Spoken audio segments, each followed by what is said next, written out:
In this video, we'll show you how to create a dynamic object customizer using Google Apps script and Google Sheets as your database. This powerful solution lets you modify multi-part objects in real time, with no need for predefined combinations, unlocking endless customization possibilities. Please organize your multiple variants on one transparent background. Make sure that every variant is placed on different layers. Once the multiple variants configured on the artboard, save every single variant by saving a variant while other layer variants are invisible.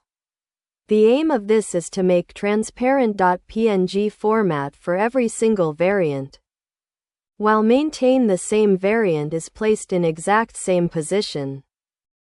Please ensure that all variant files have the same dimensions and type of format, even if they contain different objects for each variant. And make sure that all variant files are in transparent background, not white or colored background.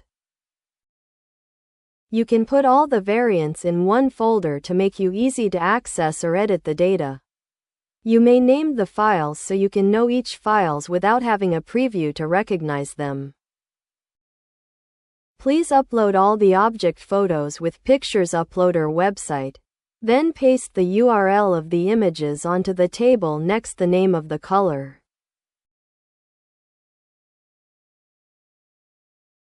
Please make sure that the name of the sheet is exactly written at const sheet name on the code.js.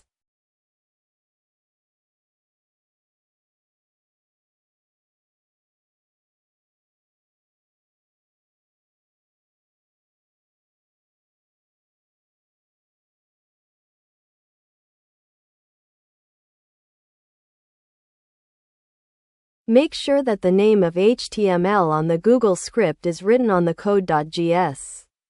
You may change the name of the HTML as your desired, as long as you also change the name of HTML that written on the code.js to synchronize the HTML file.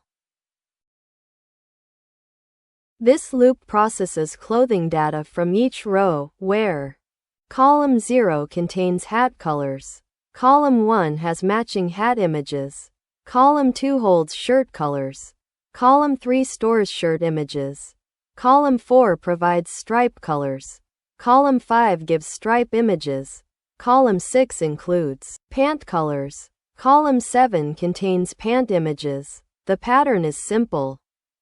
Even-numbered columns 0, 2, 4 and 6 store the colors, while odd-numbered columns 1, 3, 5, and 7 contain the corresponding image URLs. If an image is in the first column, it's treated as the base layer, while images in later columns stack over it, creating depth. This means the rightmost images always sit on top.